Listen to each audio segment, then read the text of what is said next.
Hi, I'm Barbara Bertucci out here in California, and it is my privilege today to have my partner of 18 years, Temple Hayes, on our call today. She's an author, a spiritual leader, a motivational. She's just amazing. But this is one of her books, When Did You Die? 8 Steps to Stop Dying Every Day and Start Waking Up. Tremendous, wonderful book. How to Speak Unity. But the one I love the most is Life Rights. And she is the founder of Global Peace Workers and has some amazing things happening around the globe. And without further ado, here's Temple Hayes. Take it away. Oh, welcome everyone, and thank you for having me. I always feel immensely humbled when I have the opportunity to speak or to sit in space with different tribes like yourself. It's just really great. So Victor Hugo would say that there's one thing stronger than all the armies of the world, and that's an idea whose time has come. I'll say that again. There's one thing stronger than all the armies of the world, and that's an idea whose time has come. And that quote it's been like a gem. It's been something in my toolbox that since I'm like 30, that I've reflected, looked at that quote. It depends on where I am that it means different things. And as I was thinking about coming together with all of you, I was reflecting upon how it is when we are indecisive. Have any of you ever been indecisive? Mhm. With Yes. a nod or a hand or something. Yes, yes. Um, yes. And so what we know is that being indecisive is a decision. Indecisiveness is just as big of a decision as an actual decision. The other thing that we know about indecisiveness is it drains our energy. We feel disconnected, we feel drained. So I wanted to go back to the idea whose time has come, and that idea is the uniqueness of each and every one of us. So we're sent here with a particular idea in mind. And as they say, when children are young, they are a question mark. They ask, why is it like this? In America, we always want to know, what is this? Why do we do it that way? Why is 1 plus 1, why does it equal 2? And we ask a lot of questions. A number of years ago, I was at a conference in Phoenix, Arizona, and a local shaman tribal leader came in, and he spoke to us, and he said, we don't teach our children the word why. And we were like, why? We're like, what? You don't teach your children why? And he said, no, long-term effects. It's not a very useful word. And most people use it to their detriment rather than something positive. But that being said, the majority of us, when we were engaged between, as Bruce Lipton would say, the most shape-shifting years between 0 and 6, we were very inquisitive and wanted to know different things. And probably like your generation, our generation, since most of us are very similar in age, in our generation, our parents would say, when we would say why, what would they say? Because Because I I told said you so. so. Yeah. I'm your I'm your mom, or I'm your guardian, or I'm your parent because I told you so.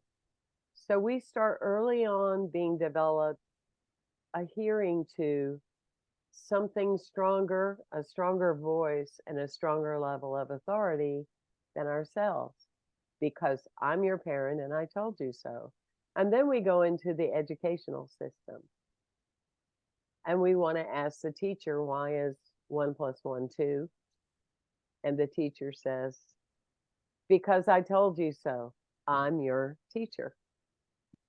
Many of us went to some form of church, whether it was Catholicism or religiosity of some kind, and we are wanting to know why, Peter couldn't walk across the water like Jesus, and it doesn't make sense, and people don't walk across the water, and how could that be? And the preacher would say, I'm telling you, this is the way it is because I and the Bible told you so.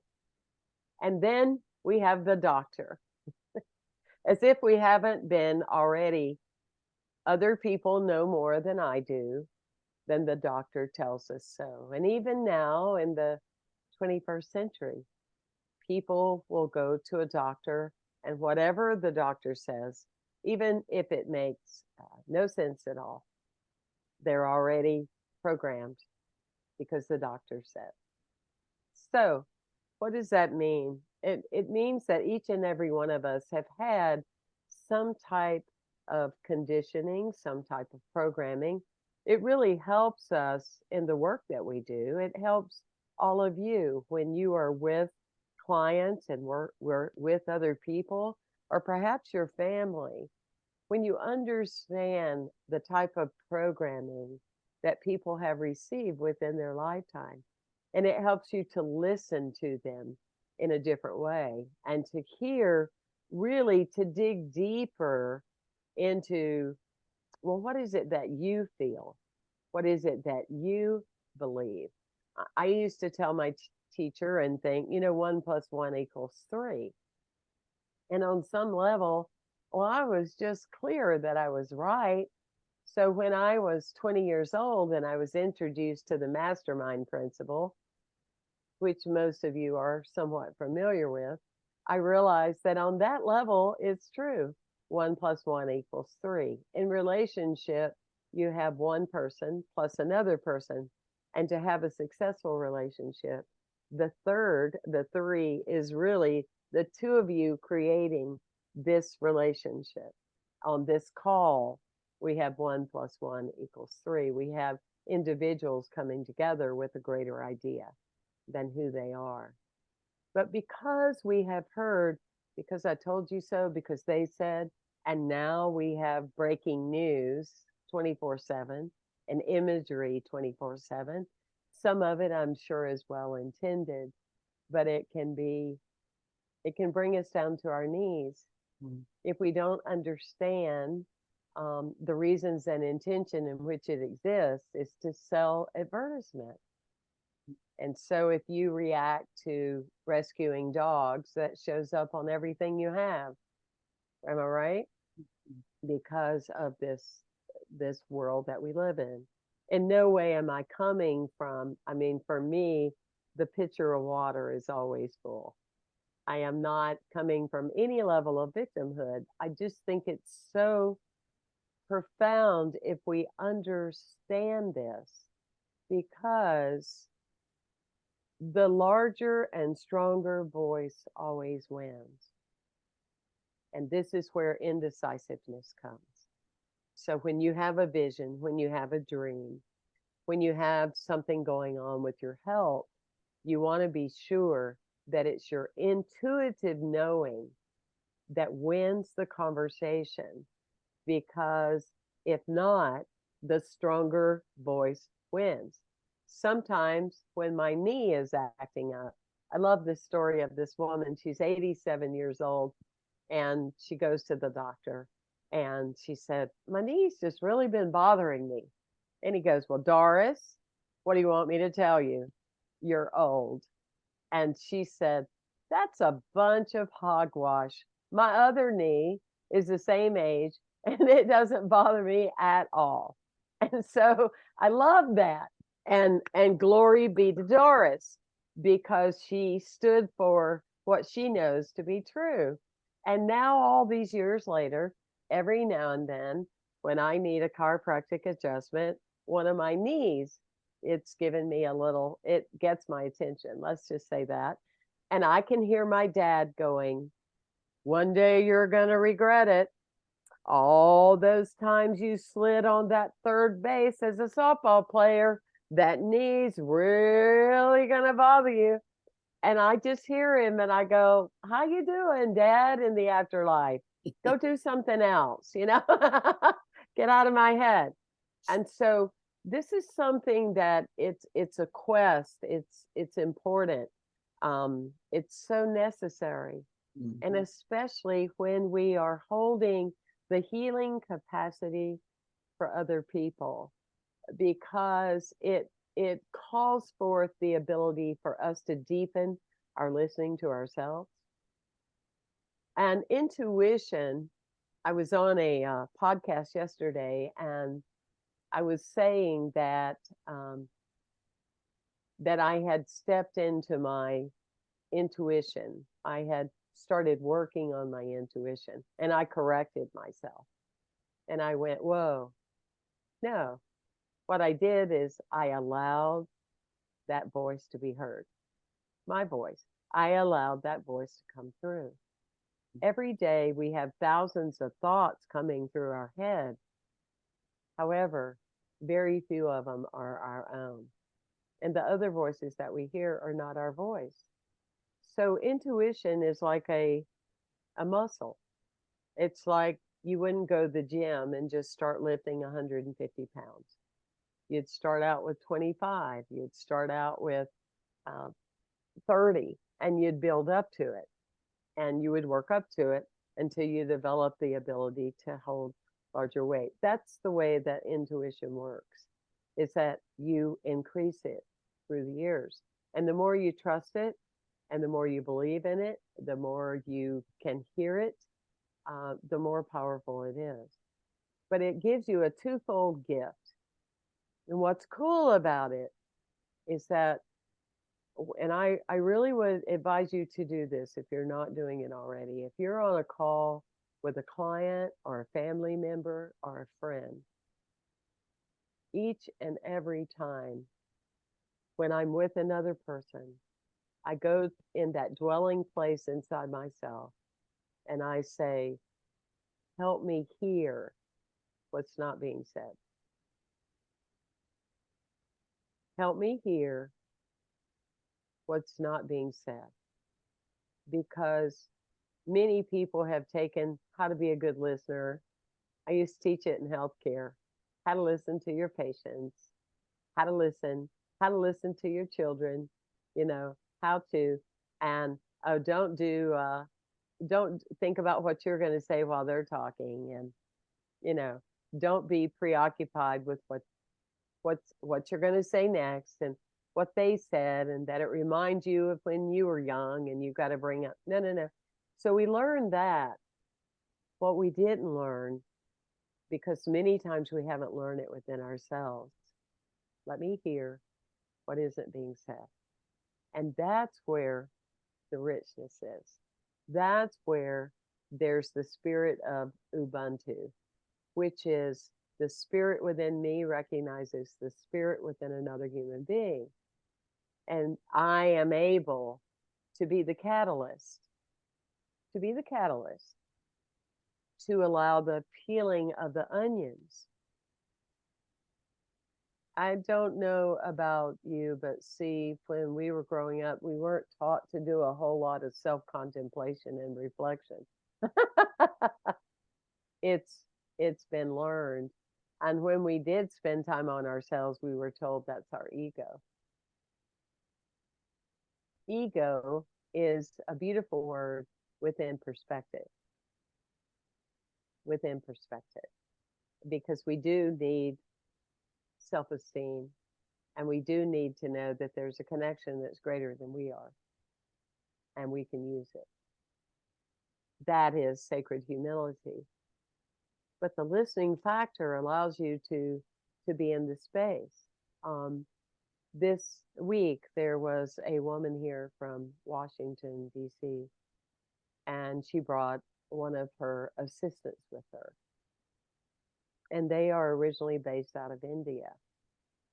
And she started talking about her friend to me, and she said my friend was in an arranged marriage, and she wants to leave. She's not happy. And said to my inner self, let me hear what isn't being said.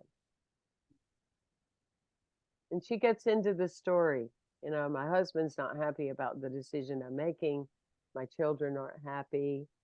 And and yada, yada, yada. And her friends going, oh, and this is what it is. And this is what it is. And this is what it is. And I said, yeah, it's that. But the biggest thing is that you're afraid. You're afraid. You are afraid to follow your own path. Generation upon generation upon generation in your culture has told you you don't get to do that. And you're afraid to be the one breaking the ice. And she just began to weep. She didn't say any words like that. She never implied she was afraid. She was all into her narrative. And to me, that is the beauty of what you do, what I do, is that we listen to a narrative. We listen to what people are saying it is. But keep in mind very clearly, my teacher taught me, if I'm telling you something, you may or may not get it. But in our lectures or in our moments together, if you're telling me what I said, you got it. You've integrated it, you see. And so when it comes to someone saying, well, this is the reason I hurt is this and that and this and that and this and that. If that's true, and that's what they know, and that's all they know, more than likely they wouldn't still be hurting. Right? Because what we know has taken us to where we are so far. My prayer is, help me learn what I don't know. Because what I know has taken me to this place in the journey. And so that is kind of summing up this idea today from a heart perspective, is not anything that's that new, but something sometimes that we don't realize is that the loudest voice wins. Make sure that the loudest voice you hear is yours, and continue to question why. Thank you for having me. Oh my goodness, this is wonderful. Thank you so much. That is Temple Hayes. And When Did You Die? 8 Steps to Stop Dying Every Day and Start Waking Up. How to Speak Unity, and again, Life Rights. So I'm just so thrilled to have you here. Do we have a question or anything for Temple? I know this was an amazing talk and just really complete in itself. So let me Barbara, I just have a comment. When she was talking, it really resonated with what she was saying. Of course, I've had a lot of practice, but it just brought to mind our Humans Being More book club that Jeff is recommending a book, and it was written by What You Say When You Talk to Yourself, and it's by Shad Helmstiller, and he's a PhD. And I think from what Temple presented today just feeds into what this book club that Jeff is going to do on Humans Being More. Wow. That's excellent. That's really, really great. We were just with Jeff about a month ago. We did Humans Being More because, again, to me, if you're going to represent human beings, you need to be one. and learn and reflect and all that, and that's great. There's another book also that is, to me, I've heard many people say it's the best book they've ever read, and no, it's not mine. It's The Untethered Soul by Michael Singer. The Untethered Soul by Michael Singer, and he gives us different ideas of learning and tracking the space of listening and the voices and, things that you can do. But for me, it's more important than it's ever been. And like I say, and like we all say, yeah, we know a lot. We're not eight. We've learned a lot. We've accumulated a lot of knowledge. We've had this amazing journey called life experiences that has created us. But there's something that's still underneath, a current that's going on underneath our culture since COVID.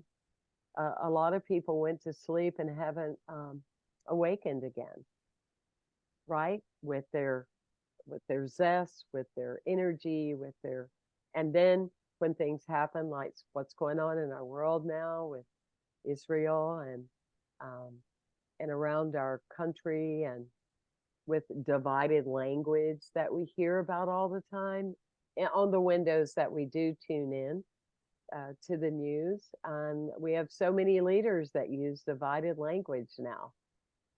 I pray for United States of America, not blue or red America. I mean, what happened? Somebody went to sleep sometime. So it's important that we gather like this. And I applaud BB for doing this, because it allows us a space to connect, reflect, mirror, because energy is very important to us. We're in the energy work. When you tell people, oh, what do you do? Oh, I believe in magnets. They give me energy. Well, it's good if we have some. So anyway, thank you for having me today. Temple, Yes. hi. Oh dear. Wanted to share something with you all because you brought it up. And here goes my voice going crickety, crickety, crickety. Sorry. Here we go. Because, as you said, the division and knowing ourselves and coming to know ourselves and believe in ourselves and follow ourselves, the belief in ourselves. Mm-hmm. When through my lifetime, I've been around 81 years, and very early on, there was a little bit of confusion because my body would do its ups and downs and whatsoever, and it wasn't very stable. So when Negan came my way, which is the company I'm a distributor for, and I tried the product because it sounded interesting, but I was thinking of the people that I cared about and the people that I wanted to help. I wasn't thinking about myself, but I experienced it, and it was like, oh boy, things really improved. And the other factor, though, the most important factor, was that a window or a door or a veil, however you'd like to represent it, opened to another observation, another way of being of me within the world. And that gift continues all these 20 odd plus years. And I still feel very dedicated to other people having an opportunity to check to see if they could notice subtle improvements.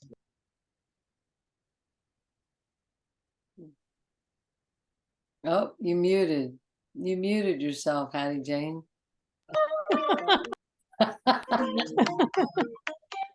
Oh, Might be better off. But it gave me a choice that I didn't knew I had. Yeah. And that was the freedom. oh, that's Thank you. beautiful. That's That's very beautiful. powerful. Thank you for that. You look great. Thank you for reminding me. Thank you. Thank you for being Yeah. a role model for aging. Art, go We need ahead. a lot Yes, more of thank those. you. Temple. Yeah, I Yes. just wanted to thank you, Temple. I love all of this. You're just really insightful. And I love that. Help me hear what's not being said. That is so much better than the old adage that we keep saying, just listen and whatever, don't respond. But yeah, just help me learn, because that helps you calm down, number one, Mhm. and not react. In my mind, I'm thinking, but also the intuitiveness. And it's the same thing. It intuitive about what you might want to do or say, but also intuitive about what you want in life and where you want to go. Yeah. You know, there's so many things to do and there's so many ways to do it. But for me, it's got to resonate with me. Mhm. And so I think that intuition is so important, and it's really helped me along the way. So I just appreciate hearing any of this. So thanks. Oh, well, thank you. And, it's just that this is the kind of thing that we check in every now and then and we remind ourselves. It's like, oh, yeah, I need to work on that trust muscle some more, because lately I've been bombarded with all this information coming my way, or I have situational stress going on in my life right now, and I'm making a decision. Wait a minute, I'm the one person I don't want to cheat. I want to listen to the answer that's coming through me. Um, so that, that being said, and it takes courage. I was, Bibi and I were talking the other day about how one time on the second trip to Brazil to work with these great healers, we had a group going of 15 people. And the week before we are to go, and I'm the leader of the group, I got the message intuitively that I wasn't to go. Wear that one. And so I called the group together and I said, I'm getting the message very strongly that I'm not to go. And they did not respond well. And I said, that's one of my key values, is listening to myself, and I teach people to do it. And who am I if I don't do it? Really? You really want to be with somebody that teaches one thing and lives another? And the plane left on Monday, and one of my best friends, his wife died on Tuesday. And had I been in Brazil, I would have had to turn right around and come back, or I would have never been present if I had stayed. So, it prepared us for that intuition and people saying move to California across the whole United States. It made no sense at all. And it was fascinating because of all the commentators in our lives. Are you crazy? People are leaving California, not going to it, or blah, blah, blah, blah, blah, blah, blah, blah, blah, blah. But what I know is at the end of my life, when the movie goes on and they're watching it to see how I did or who I am, I want to see some of me in it. You know what I mean? Not just other people telling me what to do all the time. And so it's invaluable when we get together and chat and share. That's why what you do in these calls are so important. Because you have you're very blessed by what you have. You know each other, and yet you're willing to know each other different. And to me, that's when my great work started to happen. Many years ago is when I said, please let me hear what's not being said. And that's where I work as a practitioner, when I have the grace to work with another human being. So That's amazing. thank you. Thank you so much for taking this time this morning. I'm so pleased and so Thank you for taking the time. coming on. Well, get with the person that invited you to listen to this, because we have more avenues of empowerment. And oh my goodness, it's saying create hold on. Breakout sessions. I do not want to create breakout sessions. We're stopping the recording. Thank you, guys. All right. All right. It's templehays.com, guys. Thanks so much.